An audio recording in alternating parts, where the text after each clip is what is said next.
Bonjour à tous et bienvenue dans cette nouvelle vidéo de redéballage qui va concerner la boîte La Route de Carcossa.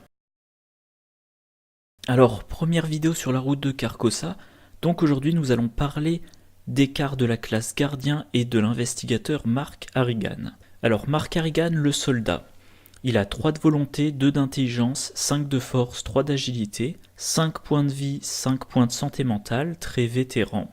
Vous débutez la partie avec Sophie, souvenir avec affectueux en jeu. Réaction, après qu'au moins un dégât ait été placé sur une carte que vous contrôlez, piochez une carte, limite d'une fois par phase. Signe des anciens, plus 1 pour chaque dégât sur Mark Harrigan. Taille du deck, 30 cartes, carte gardien de niveau 0 à 5, carte neutre de niveau 0 à 5, carte tactique de niveau 0. Exigence du deck, effort de guerre, traumatisme de guerre, Sophie et une faiblesse de base au hasard. Alors déjà niveau des 4 caractéristiques, Mark Harrigan a un total de 13, la norme c'est plutôt 12, 3 de volonté c'est correct, 2 d'intelligence, il va pas pouvoir enquêter sans booster sa compétence et ou utiliser massivement une lampe torche, 5 de force c'est très très bon, voilà, c'est-à-dire que la plupart du temps, comme son arme lui donnera un plus 1, il combattra à 6. 3 d'agilité, bon, c'est acceptable pour un gardien, étant donné qu'il va beaucoup combattre. Probablement, il servira assez peu de son agilité, sauf contre quelques traîtrises type main saisissante. Alors, vous débutez la partie avec Sophie, souvenir affectueux en jeu. Donc, c'est un soutien qui ne peut pas quitter le jeu, c'est un peu comme un permanent, quoi. Action rapide, subissez un dégât direct, vous gagnez plus 2 à votre valeur de compétence pour ce test de compétence. Forcez, si Mark Harrigan a au moins 5 dégâts sur lui, retournez Sophie. Et de l'autre côté, vous gagnez moins 1 à chacune de vos compétences. Forcez, si vous avez 4 dégâts ou moins sur Mark Harrigan, vous retournez Sophie. Donc Mark Harrigan, s'il se prend un dégât direct, il gagne plus 2 à une valeur de compétence pour un test. Il n'y a pas de limite, il peut le faire plusieurs fois. Comme il se met un dégât sur lui, il peut piocher une carte, limite d'une fois par phase. Donc c'est extrêmement puissant, ça le rend extrêmement polyvalent. Ça peut lui donner, mettons il combat à la machette contre un ennemi puissant, le prêtre ghoul par exemple. Il a 5 de force, il a sa machette qui lui donne 6, il utilise cette compétence de Sophie, il passe à 8 de force. S'il a le flic en patrouille, il a 9. Donc c'est extrêmement puissant. Il veut enquêter, il se met un dégât, pioche une carte, il a 4 d'intelligence pour son enquête. Éventuellement, il utilise une lampe torche, il diminue de 2 la valeur occulte du lieu, ça lui donne de bonnes chances. Alors le truc par contre, c'est qu'une fois que Mark Harrigan a un 5e dégât sur lui, il perd 1 à chaque caractéristique, il devient 2, 1, 4, 2. Alors, le problème là-dedans, c'est surtout qu'il passe à 1 en intelligence. Et 2 en volonté, c'est un peu faible, mais bon. Donc en fait, Mark Harrigan, même s'il a 9 points de vie, on va quand même essayer de ne jamais descendre en dessous de 5. Pour 2 raisons. 1, parce que si on descend en dessous de 5, on a moins 1 dans chaque caractéristique. Et si on descend en dessous de 5, on ne bénéficie plus de la capacité de Sophie. Du coup, on est moins bon et on perd une bonne méthode pour améliorer ses caractéristiques. Alors le signe des anciens, plus 1 pour chaque dégât sur Mark Harrigan, ça peut être 0. Ça va souvent être de 1 à 4. Encore une fois, un signe des anciens, s'il n'y a pas un bonus assez sympathique, c'est comme avoir un jeton qui ne vous gêne pas dans le sac. Si l'effet ça avait été par exemple plus 1 piocher une carte, on aurait pu se dire le plus 1 ok, la plupart du temps ça va me faire réussir mon test, en tout cas en mode normal, mais au moins je pioche une carte. Là, plus 1 pour chaque dégât sur Mark Harrigan, ok, ça fera encore plus de cas où le test sera réussi, mais c'est tout. J'aime pas trop moi les signes des anciens, les effets de signes des anciens que j'aime bien, c'est quand il y a un bonus. Je sais pas, par exemple Preston Fairmont, de mémoire, c'est un plus 0, mais si on dépense 2 ressources, c'est une réussite automatique. Voilà, là au moins, Preston Fairmont, on a la certitude de la réussite automatique si on paye. Et avec lui, c'est pas trop dur de payer. Zoé Samaras, de mémoire, c'est si vous effectuez une attaque plus un dégât. On sait très bien. Ça fait qu'elle finit le combat plus vite. Là, bon, c'est pas grand chose en plus. Alors, 5 de santé mentale, c'est bien, mais... Et on remarque qu'il va piocher beaucoup de cartes. Si vous arrivez bien à utiliser la compétence de Sophie. Enfin, la capacité de Sophie. Phase du mythe, vous piochez, je sais pas moi, reste pourrissant. Vous mettez un dégât direct sur Mark Harrigan, vous piochez une carte, vous effectuez maintenant votre test à 5 contre 2. Phase d'investigation, vous êtes dans un lieu à valeur occulte, mettons 4. Vous utilisez la lampe torche, le lieu passe à valeur occulte 2. Vous mettez un dégât direct, vous passez une intelligence de 4. Vous repiochez une carte. Vous faites votre investigation. Alors, phase des ennemis, là tout de suite, je vois pas de situation. Je vois pas de situation dans laquelle on fait des tests. Mais quand même, Mark Harrigan, si on gère bien la quantité de dégâts qui se prend, ça peut être la possibilité de piocher 3 cartes par tour. C'est génial. Alors, sa deuxième carte avantage, c'est effort de guerre. Voilà, c'est une compétence, entraîner expert. Si ce test de compétence, 4 icônes de force. Si ce test de compétence est réussi pendant une attaque, déplacez un dégât de Mark Harrigan vers l'ennemi attaqué. C'est génial. Alors évidemment, vous pouvez toujours tomber sur l'échec automatique, mais quand même, vous donnez plus 4 pour une action de combat, et vous déplacez un dégât de Mark Harrigan sur l'ennemi. Donc vous soignez Mark Harrigan tout en infligeant plus de dégâts lors de cette attaque. Si vous utilisez cette carte-là, c'est très probablement parce que vous affrontez un ennemi puissant. Donc, vous avez Mark Harrigan, 5 de force. Il a sa machette, ça lui fait 6 de force. Vous jouez effort de guerre, il a 10 de force. Vous réussissez votre attaque, donc vous infligez 2 dégâts. 1 de base, 1 pour la machette, si vous êtes engagé qu'avec cet ennemi-là. Et comme c'est réussi, vous prenez un dégât de Mark Harrigan, vous le mettez sur l'ennemi. Donc l'ennemi s'est pris 3 dégâts. Vous avez soigné Mark Harrigan, deuxième attaque, vous pouvez lui remettre un dégât direct pour gagner plus d'en force. Vous n'avez pas à attribuer de carte compétence. Vous êtes à 5, plus 1, plus 2, 8 de force contre l'ennemi. Vous réussissez, vous lui faites 2 dégâts. Et sur 2 attaques, vous avez fait 5 dégâts à l'ennemi. Si vous réussissez, bien sûr. Alors, maintenant la faiblesse spécifique de Mark Harrigan, traumatisme de guerre. Révélation, subissez une horreur pour chaque groupe de 2 dégâts sur vous. Eh ben, ça peut être très dangereux. Mark Harrigan, on va le blesser volontairement pour lui donner des bonus grâce à Sophie. Donc ça sera extrêmement rare qu'il n'ait aucun dégât sur lui. Plus fréquemment, il aura une poignée de dégâts. Alors, si vous avez 0 ou 1 dégât, il ne se passe rien. Si vous avez 2 ou 3, vous prenez une horreur. Si vous avez 4, vous prenez 2 horreurs. 5 dégâts, c'est quelque chose qu'on évite. Si vous avez 6 dégâts, 3 horreurs, bon là, si vous avez 6 dégâts sur Mark Harrigan, vous êtes déjà mal barré. Alors, en début de partie, situation idéale, premier tour, phase d'entretien, vous piochez le traumatisme de guerre, vous avez aucun dégât sur vous, vous prenez aucune horreur, vous défaussez la carte.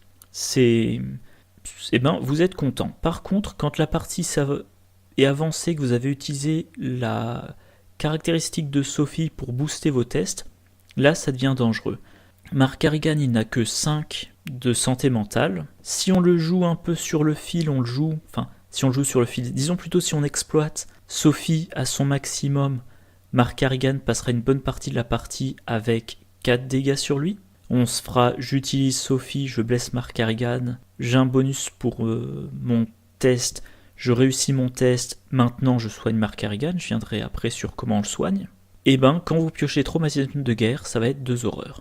Donc, Mark Harrigan, d'un côté, il a 9 points de vie, mais on ne veut pas qu'il descende en dessous de 5. Et d'un autre côté, Mark Harrigan, il a 5 points de santé mentale, mais on ne veut pas qu'il descende en dessous de 3, parce que s'il a plus que 2 points de santé mentale restants, qu'il a 4 dégâts sur lui, on pioche traumatisme de guerre, on est vaincu mentalement en plus. Donc la partie suivante, on commence qu'avec 4 points de santé mentale restantes. Donc c'est un truc à toujours considérer. Mark Harrigan, il faudra envisager de lui soigner ses horreurs pour pouvoir lui réinfliger des dégâts directs en utilisant Sophie, mais Mark Harrigan, il faudra aussi envisager de lui soigner ses horreurs pour éviter qu'il soit trop souvent mis en danger à cause de la pioche possible de traumatisme de guerre. Et on rappelle, Mark Harrigan, il peut piocher beaucoup. Mark Harrigan, s'il pioche 3 cartes par tour pendant chaque tour, avant la fin du scénario, il a fait le tour de son deck. Donc traumatisme de guerre, je pense que c'est une faiblesse que vous verrez très souvent. En plus, comme Mark Harrigan, c'est le combattant, si vous jouez en duo, Mark Harrigan, il est vaincu mentalement, l'autre investigateur, auquel vous n'avez peut-être donné aucune solution de combat, se retrouve tout seul. Donc Mark Harrigan vaincu par traumatisme de guerre, ça peut être l'échec du scénario. Alors pour le soin d'horreur, bien évidemment, il y a la pipe. 3 provisions, donc 3 utilisations. Vous subissez un dégât que vous évitez de mettre sur Mark Harrigan. Vous soignez une horreur. Comme vous avez mis un dégât sur une de vos cartes, vous piochez une carte. Vous soignez une horreur de Mark Harrigan. Voilà, bon, c'est très simple, c'est assez clair comme utilisation. Autre possibilité, jouer Mark Harrigan avec Caroline Fern. Caroline Fern, elle est centrée sur le soin d'horreur. Quand elle soigne des horreurs d'un investigateur ou d'un soutien allié, le contrôleur de la carte soignée gagne une ressource. C'est-à-dire que Caroline Fern, elle va soigner une horreur sur Mark Harrigan, Mark Harrigan gagne une ressource. Lui, il pioche déjà beaucoup, Caroline Fern lui permet de gagner des ressources. Comme elle a 4 d'intelligence et l'accès aux cartes chercheurs, elle pourra chercher efficacement. Donc, je suppose que c'est un bon duo. J'ai encore jamais testé, mais a priori, à vue d'œil comme ça devrait être un duo assez puissant. Au niveau du soin de dégâts, moi je trouve qu'il y a Daisy qui est très bien. Enfin, de façon générale, je trouve que Daisy va très bien avec Mark Harrigan, je les avais joués tous les deux. Je ne saurais pas dire sur quelle campagne de mémoire, je pense que c'était Dunwich, mais... Bon, Daisy Walker, évidemment, ça va être la chercheuse du groupe, enfin l'enquêtrice du groupe. Mais en plus de ça, Daisy, elle a accès... Enfin, Daisy a la possibilité de faire une action gratuite pour utiliser des livres. Elle va booster Mark Harrigan grâce à l'encyclopédie. Alors le vieux grimoire, Mark Harrigan y pioche déjà assez, c'est pas le plus intéressant, mais il y a aussi les ouvrages médicaux. Voilà, pour une action, qui peut être une action gratuite pour Daisy, choisissez un investigateur dans votre lieu et effectuez un test d'intelligence de 2. En cas de réussite, soignez un dégât de cet investigateur. En cas d'échec, infligez un dégât à cet investigateur. Daisy a 5 ans d'intelligence de base. Elle joue probablement, si elle est en duo, elle joue probablement Mylène Christopher. Si elle a gagné de l'expérience, probablement elle joue également études supérieures. Donc elle va faire un test à 6-7 contre 2. Bonne chance de réussite. Si elle réussit, elle soigne Mark Harrigan qui pourra utiliser une fois de plus Sophie. Si elle rate, elle lui inflige un dégât. Ce dégât, on le met sur une carte qui absorbe des dégâts, peu importe quoi. Et Mark Harrigan pioche une carte. Voilà, donc je pense que j'ai fait un petit peu le tour sur l'aspect mécanique du personnage. Mark Harrigan, on a un test difficile, on le blesse, ça fait piocher. Le test est plus facile à réussir. Et puis, de temps en temps, va falloir consacrer des actions aux soins. Ah oui, alors, comme soin, j'ai cherché toutes les cartes qui incluent le terme soin, on va le passer rapidement en revue. Caroline Fern, je l'ai évoqué, le kérosène, si un ennemi était vaincu dans le lieu, on incline le kérosène, on dépense une provision, on soigne jusqu'à 2 horreurs parmi les investigateurs et les soutiens liés dans le lieu. C'est très bon pour Mark Harrigan. Il combat, du coup il va se retrouver dans les lieux où sont vaincus les ennemis. Pour une action, il soigne 2 horreurs, soit 2 horreurs sur lui, soit 2 horreurs sur des alliés pour que ces alliés puissent encaisser les prochaines horreurs, une combinaison des deux. Pas de test à faire, suffit de vaincre des ennemis, c'est pas un problème, et il suffit d'avoir des provisions, vous pouvez l'utiliser quand même 3 fois dans la partie. Donc très bonne carte pour Mark Harrigan. Premier soin, pour une action, soigner un dégât ou une horreur d'un investigateur dans le lieu. 3 actions, c'est pas un bon ratio efficacité sur nombre d'actions utilisées. Par contre, au niveau 3, il y a une provision de plus, et pour une provision, c'est soigner un dégât et une horreur d'un investigateur ou d'un soutien allié. Donc, en une action, vous retirez un dégât de Mark Harrigan, ce qui permet d'avoir une utilisation de plus de Sophie. Une horreur, ce qui le rend moins sensible à son traumatisme de guerre. ou alors vous utilisez ça sur un flic en patrouille de niveau 2 pour pouvoir l'utiliser une fois de plus. Donc, premier soin de niveau 3, ça peut être très bon avec Mark Harrigan. Second souffle, première action, soigner un dégât. 2 dégâts à la place si vous avez pioché une traîtrise à se rendre, ensuite piocher une carte. Ça coûte qu'un. Alors, ça peut provoquer une attaque d'opportunité, donc on va pas pouvoir le jouer si un ennemi dans le lieu, mais ça va, évidemment on va le garder pour les bons moments, donc on va le garder pour le moment où on soigne 2 dégâts. Une ressource pour soigner 2 dégâts puis piocher une carte, c'est très bon. Soin d'urgence, soigner 2 dégâts, un investigateur ou un soutien allié qui contrôle, pour 2, ouais. Présence motivante, alors là ça marche sur un soutien allié, un dégât ou une horreur, bon, on se donne plus à un test, va falloir réussir quand même. Étrange solution, spoiler, attention, spoiler. Ah oui, pardon. Tout le reste, c'est plus en gardien, du coup, Mark Harrigan n'y a pas accès directement. Analgésique. Alors là, on subit un horreur pour soigner un dégât, donc c'est pas ce qu'on veut faire. Trompette de Jim, si on joue en duo avec Jim, c'est vrai que Jim va avoir beaucoup d'opportunités de soigner des horreurs, dans le lieu ou dans un lieu connexe.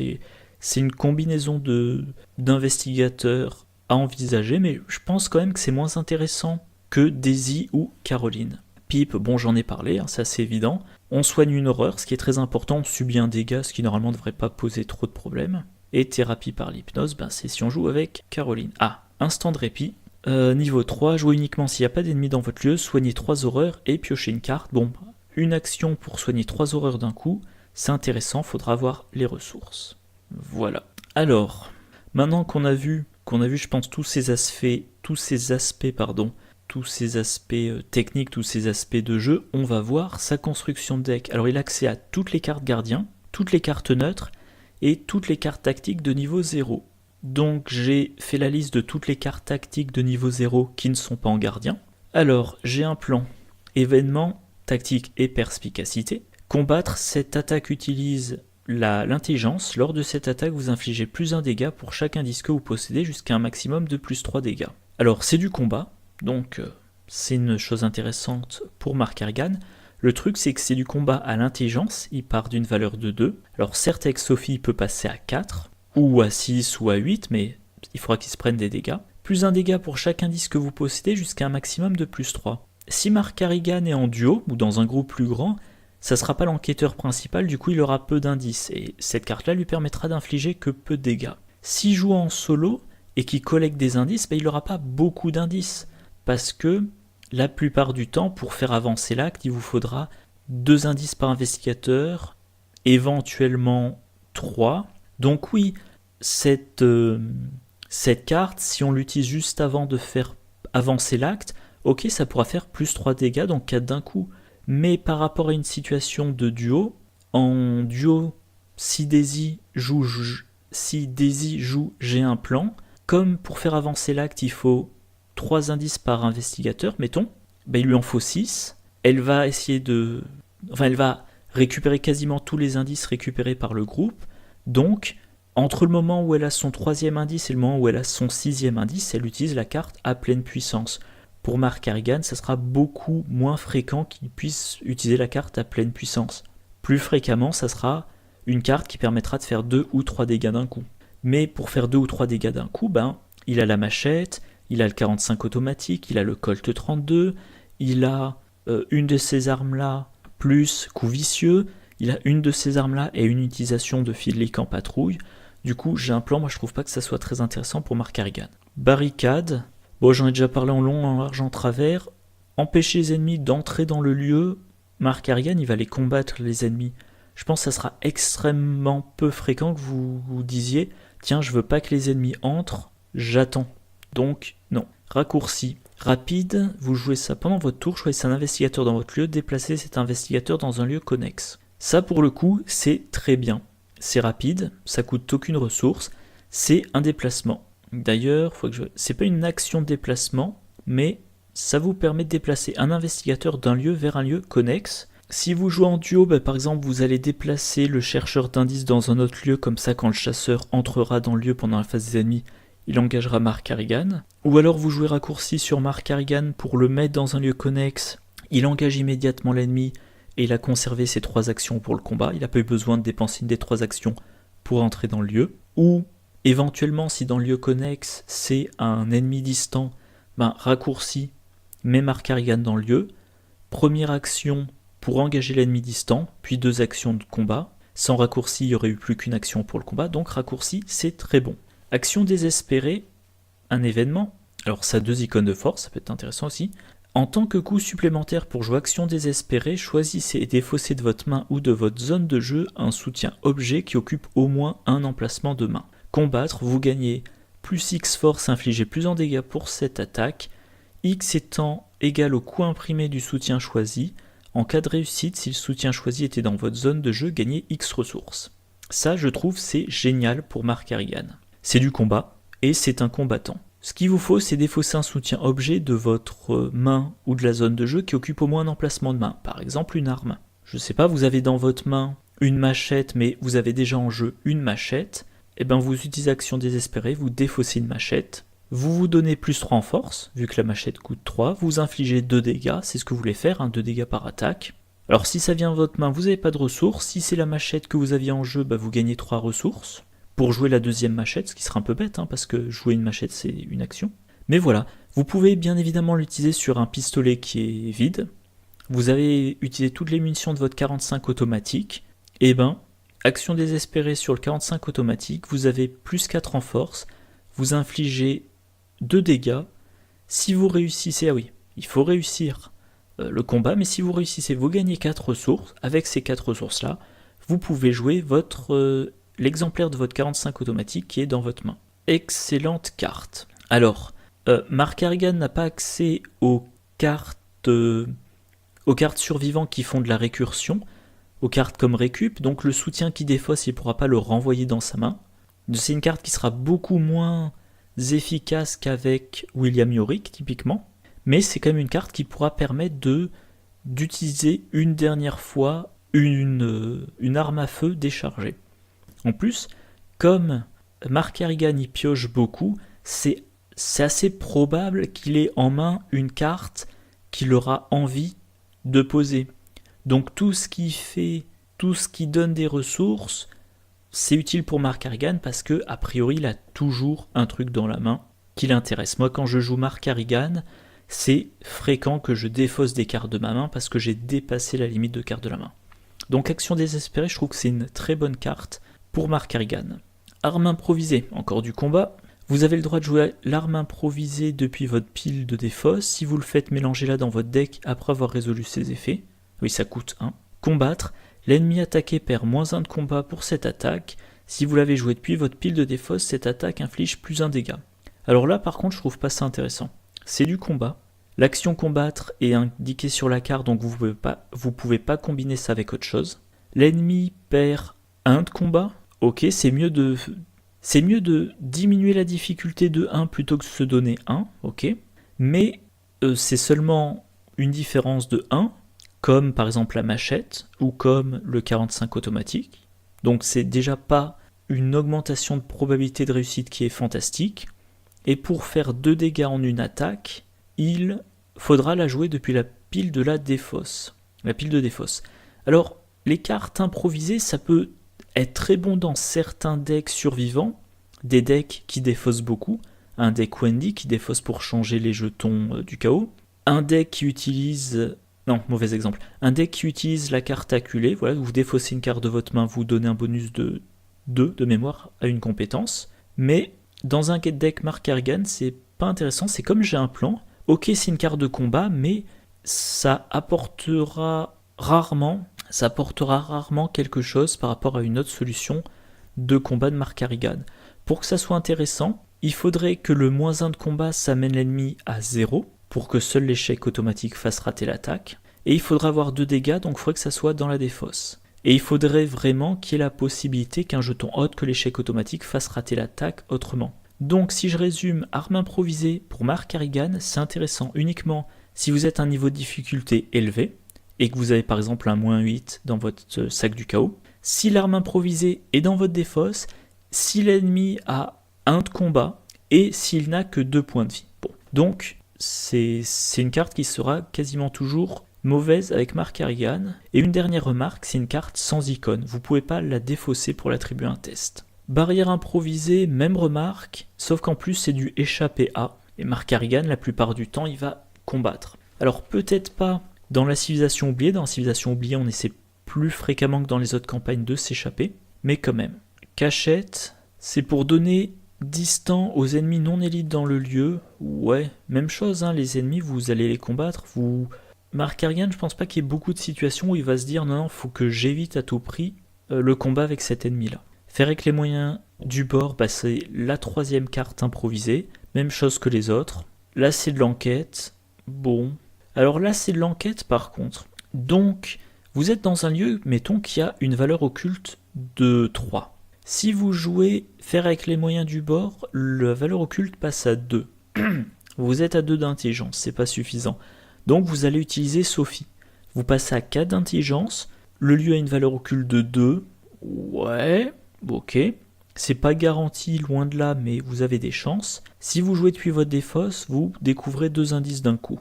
Alors là, peut-être que j'envisagerais ça dans un deck Mark Harrigan solo. Mais uniquement dans un deck Mark Harrigan solo. Je suis dans un lieu... Enfin, déjà, j'ai cette carte-là en main. Je pioche plein de cartes. Quand je dois défausser, je défausse faire avec les moyens du bord. Maintenant, je suis dans un lieu, il y a 2 indices. Je joue faire avec les moyens du bord de ma défausse. La valeur occulte du lieu baisse. Si je réussis, je gagne les 2 indices d'un coup. J'utilise Sophie pour booster mon intelligence de 2, voire de 4, si je suis pas trop blessé. Et si je dois absolument réussir... je dois absolument trouver les indices. Voilà.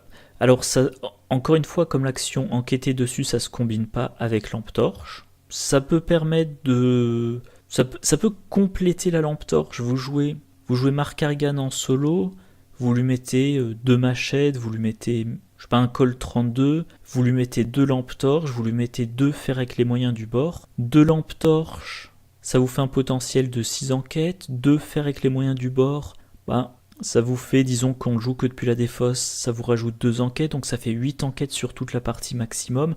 C'est quand même bien. En plus, une fois qu'il a été joué depuis la défausse, on le remélange dans le deck. Mark Harrigan, il pioche beaucoup. Il y a des chances qu'il le repioche. Donc là, pour le coup, faire avec les moyens du bord, oui, dans un Mark Harrigan solo, je le testerai. Je dis pas que ça sera souvent bon, mais c'est quelque chose que j'ai envie de tester. Guet-apens. Et là, on se rend compte que les survivants, ils sont très tactiques. Il y a beaucoup de cartes tactiques en survivants par rapport aux chercheurs. À côté de ça, il n'y en a aucun en mystique. Les mystiques, ils ont jamais appris ce qu'était la tactique. Alors, guet-apens, choisissez un ennemi non élite incliné dans votre lieu et effectuez un test d'agilité X, X étant la valeur d'évasion de cet ennemi. En cas de réussite, vainquez cet ennemi. Pas intéressant pour Mark Harrigan. Il faut que l'ennemi soit incliné, ça veut dire qu'il a fallu lui échapper, ou qu'un autre investigateur lui échappe. Et ensuite, il faut faire un test d'agilité avec une difficulté égale à la valeur d'évasion de l'ennemi, et c'est en cas de réussite que l'ennemi est vaincu. Donc il faut faire une première action pour échapper à l'ennemi, puis un premier test pour échapper à l'ennemi, puis un deuxième test pour le vaincre en un coup. 2 tests qui utilisent l'agilité. Mark Harrigan, de base, il a 2. Et très probablement, dans son deck, il n'aura rien pour booster l'agilité. Les ennemis, il y en a... Je pense que 2, c'est une valeur d'agilité classique. 3, ça doit arriver de temps en temps. Plus de 3, je pense que c'est très rare. Mais Mark Harrigan, il part de 2. Il voudrait être à minimum 4, plus probablement 6. Donc il faudrait qu'avec Sophie, il se booste 2 fois pour échapper. Puis il se booste 2 fois pour jouer guet-apens. Donc il va falloir qu'il utilise Sophie 4 fois rien que pour vaincre un ennemi en 2 actions. Mais Mark Harrigan, en 2 actions de combat, il peut vaincre beaucoup d'ennemis en se boostant moins. Mettons que c'est un ennemi qui a 3 d'agilité et 4 de combat et 4 points de vie. Mark Harrigan, il a 5 de force, il a un flic en patrouille, ça lui fait 6. Il attaque avec sa machette, ça fait 7. Il combat à 7 contre 4. Bonne probabilité de réussite. Il inflige 2 dégâts d'un coup. Deuxième attaque, pareil, forte probabilité de réussite. Il inflige 2 dégâts d'un coup. L'ennemi est vaincu et il n'a pas eu à utiliser la capacité de Sophie une seule fois. Il n'a pas non plus dépensé de cartes. Donc guet-apens, non, c'est pas intéressant. Habile diversion, ça coûte 5. C'est énorme, 5. Échappez automatiquement à tous les ennemis dans votre lieu. Un ennemi, Mark Harrigan, il le combat. 2 ennemis, il essaie de tuer le premier puis d'entamer le deuxième. Et éventuellement il encaisse pendant la phase des ennemis. 3 ennemis ou plus, il y a un problème. Vous ne devriez pas vous retrouver engagé avec 3 ennemis. Alors, chez les truands, attaque par derrière, combattre. Vous utilisez l'agilité au lieu de la force, vous infligez plus de dégâts. Pour Mark Harrigan, utiliser l'agilité au lieu de la force, c'est baisser significativement ses chances de réussite.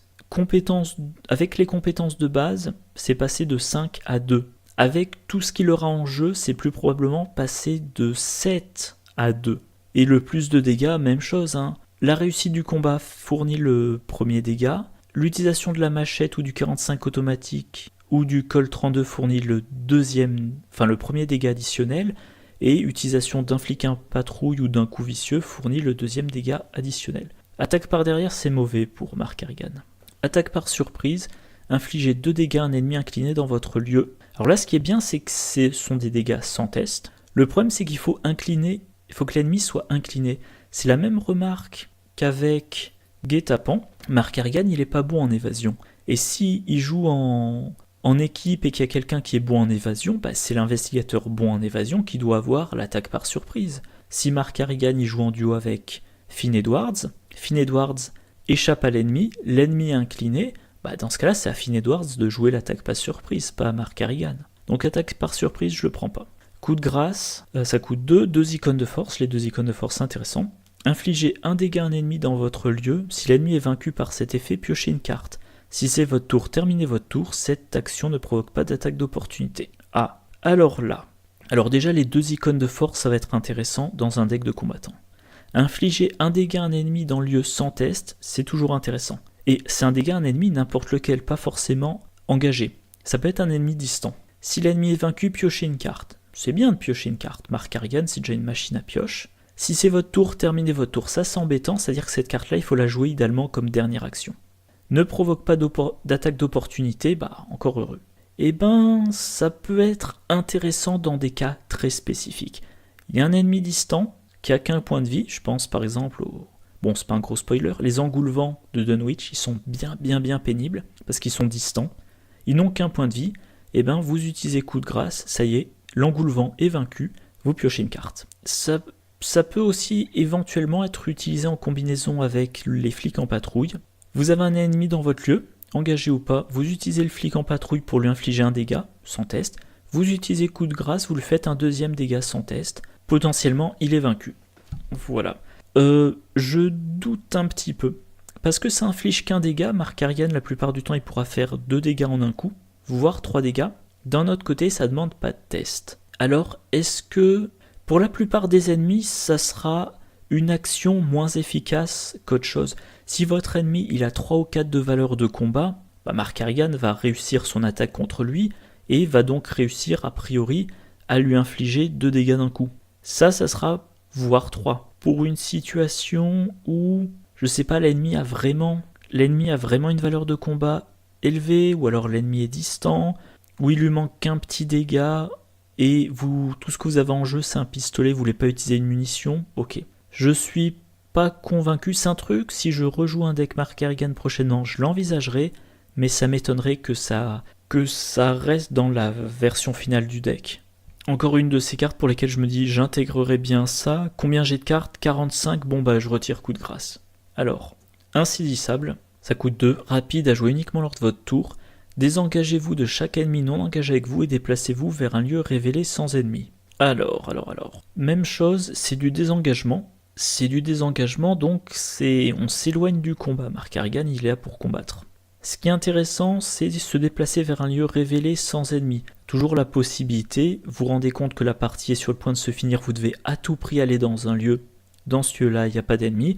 Insaisissable, ça vous emmène tout de suite dans le lieu où vous voulez aller. Cet aspect-là est bien. Ensuite, se désengager, c'est pas une évasion, les ennemis sont pas inclinés. Se désengager, je pense pas que ça servira fréquemment. Alors j'ai dû discuter de cette carte-là, longuement de cette carte-là, quand je parlais de la possibilité de faire un deck Mark Harrigan de tir, de façon plus générale un deck gardien de tir à distance, un deck gardien dans lequel le gardien veut pas être engagé avec ses ennemis, ok, mais de façon générale, dans la plupart des decks Mark Harrigan, ça sera pas intéressant. Allez, on va résumer. Les cartes tactiques, autres gardiens que Mark Harrigan trouve intéressantes. Raccourci, Action désespérée, surtout s'il utilise des pistolets. Faire avec les moyens du bord. Et éventuellement coup de grâce. Voilà. Alors évidemment, carte gardien de niveau 0 à 5. Moi, je vais pas toutes les passer en revue. Je rappelle juste que il va sûrement falloir penser à le soigner. Enfin, c'est même pas sûrement, il va falloir penser à la façon dont Mark Harrigan encaissera les dégâts et les horreurs. Alors, dans ce cadre-là, on peut mentionner l'armure des Ardennes. Voilà, un soutien de niveau 5 qui coûte 4. Ce sera pas facile à intégrer dans son deck. 2 icônes de volonté, 2 icônes de force. Ça sera intéressant si on joue bien entraîné. Non, pardon, bien préparé. C'est un objet, une armure, une relique. 4 points de vie. Ça occupe un emplacement de corps. Réaction quand au moins un dégât est assigné à l'armure des Ardennes, inclinez-la à annuler un de ses dégâts. C'est-à-dire que Mark Harrigan, il y a un effet qui lui inflige un dégât. Vous inclinez l'armure des Ardennes, vous annulez un des dégâts. Si c'était un seul dégât, c'est pas de dégâts. Par contre, vous l'assignez à l'armure, comme il a assigné à l'armure, vous l'annulez, vous piochez pas de carte, vu qu'au final vous n'avez pas placé le jeton dégâts. Si c'est 2 dégâts, il y en a un qui est annulé, l'autre qui passe, vous piochez votre carte. Ce sont des dégâts que vous mettez pas sur Mark Harrigan, donc il peut utiliser plus longtemps la propriété de Sophie. Ce sont des dégâts que vous mettez pas sur les flics en patrouille, du coup, vous allez les utiliser plus souvent pour faire des dégâts. C'est une possibilité. Bon, c'est quand même niveau 5. Autre remarque, en combinaison avec la pipe. Vous retirez une horreur de Mark Harrigan, vous mettez un dégât sur l'armure des Ardennes, vous inclinez l'armure des Ardennes, vous l'assignez à l'armure des Ardennes, vous inclinez l'armure des Ardennes, vous ne mettez pas le jeton dégâts. Voilà. Donc je pense qu'on a fait le tour pour Mark Harrigan, c'est un investigateur que je trouve très bon, c'est un très bon investigateur à combiner avec un investigateur qui fait un petit peu de soutien pour soigner soit les dégâts, soit les horreurs, soit un peu des deux. Un excellent combattant. Si on lui donne quelques cartes d'enquête, ça peut être un très très bon investigateur solo. Et maintenant, les gardiens ont de bonnes cartes d'enquête. Mark Harrigan, si vous le jouez en solo, que vous lui mettez 2 exemplaires de preuves, 2 exemplaires de scènes de crime, éventuellement un exemplaire d'interrogé, 2 exemplaires de lampe torche et 2 exemplaires de fête avec les moyens du bord. Je pense qu'il arrivera bien à enquêter. De temps en temps, vous lui infligez un dégât direct pour passer son intelligence à 4. Si vous pensez que vous êtes bon pour les ressources, vous pouvez toujours mettre une vue perçante dans le deck. Voilà, à un moment donné, alors ça vous servira pas souvent parce que les ressources partent vite, mais vous savez que pendant un tour, vous allez devoir beaucoup enquêter. Si c'est un scénario où le but, ça va être vider un lieu des 5 indices par investigateur qui sont présents. Et vue perçante, vous dépensez 2 ressources ou 4 ressources pour vous donner plus 1 ou plus 2 en intelligence pendant tout le tour. Ensuite, vous enquêtez avec votre lampe torche ou vous enquêtez avec l'exemplaire de faire avec les moyens du bord qui est depuis votre défausse. Et oui, vous devriez quand même trouver 2 indices pendant le tour, voire 3. Donc voilà, Mark Harrigan, un excellent investigateur. Il faut tout simplement faire attention à la vitesse à laquelle il se prend les dégâts et les horreurs. Il faut aussi songer que la pioche, ça va être super pratique, mais s'il pioche très vite, il va aussi très vite piocher ses faiblesses. Alors on passe maintenant aux cartes de la classe gardien de ce pack-là. La première, c'est le Colt 32, un soutien qui occupe un emplacement de main qui coûte 3 ressources. Objet, arme, arme à feu, utilisation 6 munitions, action, dépenser une munition, combattre, vous infligez plus 1 dégât pour cette attaque. Alors bon, c'est une arme, ça coûte 3 comme la machette, ça a 6 munitions, c'est bien, vous infligez plus 1 dégât, c'est ce qu'on veut, par contre, vous n'avez pas de bonus de force. Moi en général, je dis le Colt 32, c'est très bien pour Mark Harrigan, parce que Mark Harrigan qui tire avec le Colt 32, c'est une attaque avec une force de 5, et il peut faire 6 attaques avant que le pistolet soit vide. Pour un investigateur qui n'a pas 5 en force, je préfère le 45 automatique. Par exemple, Roland Banks qui attaque avec le 45 automatique, il attaque avec une force de 5, il fait 2 dégâts, mais il tire que 4 fois. Et le 45 automatique coûte 4. Donc le Colt 32, C'est une arme que je réserve en général à Mark Harrigan. Alors je vais le répéter encore une fois, pour moi l'arme automatique chez les gardiens c'est la machette. Un gardien que je destine au combat, c'est-à-dire tous les gardiens sauf Caroline Fern, c'est 2 exemplaires de la machette, un pistolet parce que vous allez peut-être tomber sur un ennemi qui est plus sensible aux armes à feu qu'aux armes de corps à corps, et une copie de se préparer au pire pour aller chercher une arme dans mon deck. C'est assez rare que je mette 2 exemplaires d'un pistolet dans un deck. Sauf si un jour je fais un deck basé sur le concept de tir. Encore une fois, dans une vidéo je parle de cette hypothèse. Je crois que c'est la vidéo sur le renouveau de l'héritage de Dunwich. Non, attendez. Non, j'ai pas encore fait cette vidéo-là. Oh, je sais plus, j'essaierai de penser à mettre le lien. Alors, détermination exemplaire, un soutien qui coûte 3, qui occupe aucun emplacement, c'est un talent. Détermination exemplaire peut se voir assigner les dégâts, tiens, il manque un mot, infligés aux autres investigateurs dans votre lieu. Et ça, 3 points de vie. Alors les 3 points de vie, ça va pas forcément être très utile pour le gardien qui joue ça.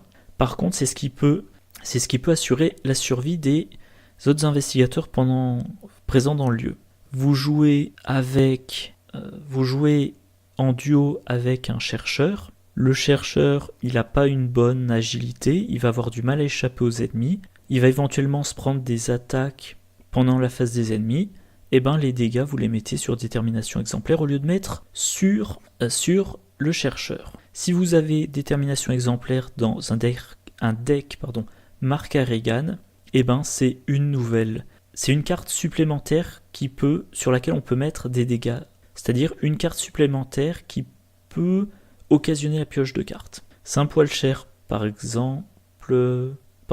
C'est un poil cher par rapport au manteau de cuir, par exemple. Donc, ça dépendra beaucoup de la combinaison d'investigateurs que vous utilisez. En duo avec Daisy, je suis un peu dubitatif. En duo avec Daisy, parce que Daisy, elle pourra soigner grâce aux ouvrages médicaux. Probablement, elle fera un soin par tour. Alors, est-ce qu'il y aura besoin d'encaisser des dégâts sur une autre carte que les flics en patrouille? Je sais pas trop. Ça, c'est à voir si vous êtes certain d'avoir assez de ressources. Si vous jouez en duo avec Rex, que Rex il utilise cambriolage, qu'il utilise Maître Charles Ross pour diminuer le coût des objets, et que votre gardien a travail d'équipe pour transférer les ressources éventuellement.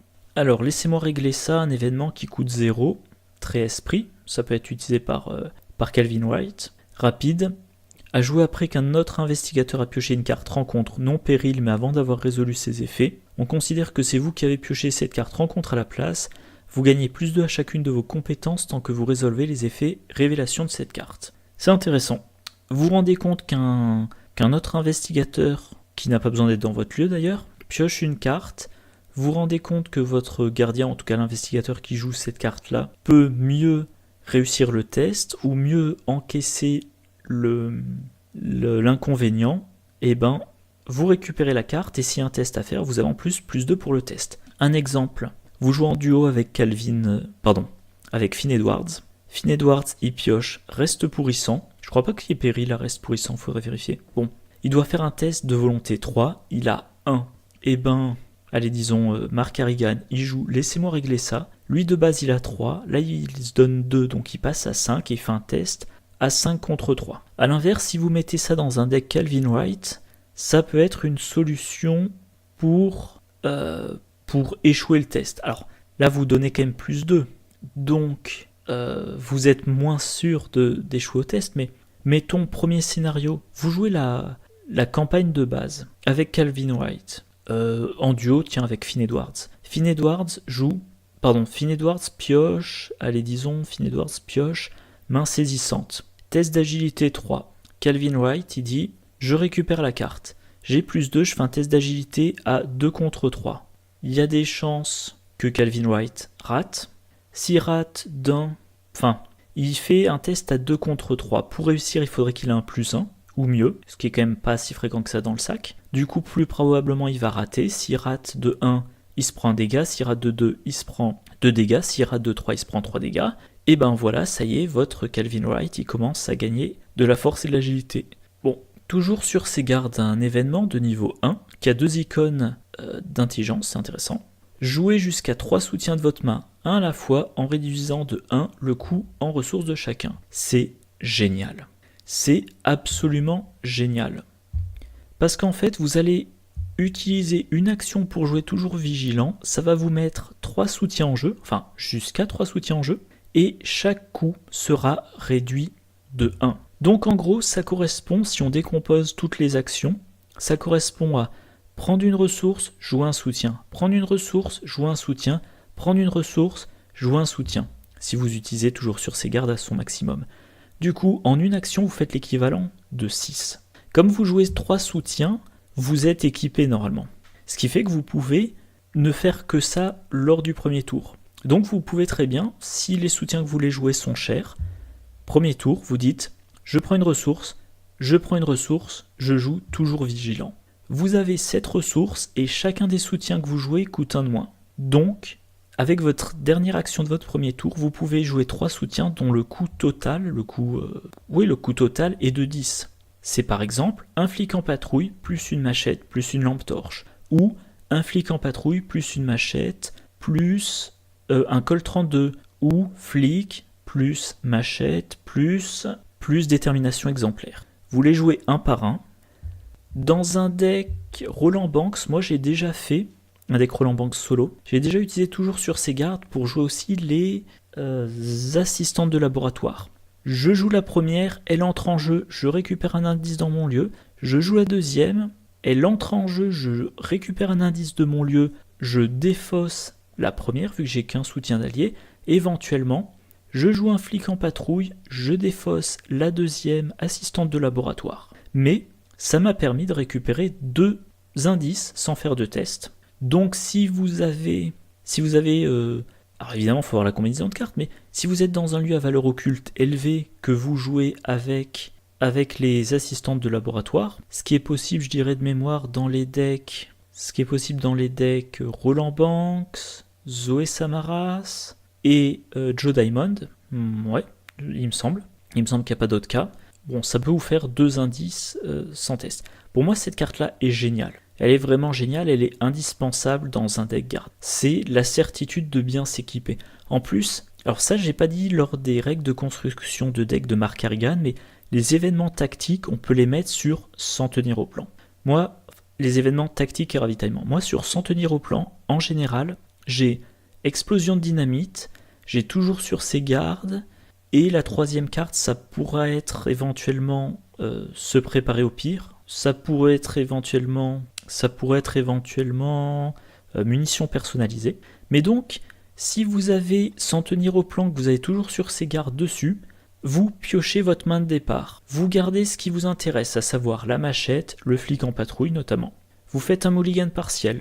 Et bien vous avez la certitude de jouer toujours sur ces gardes au premier tour. Vous n'avez pas, c'est une carte de moins à garder, enfin à obtenir à la fin du mulligan.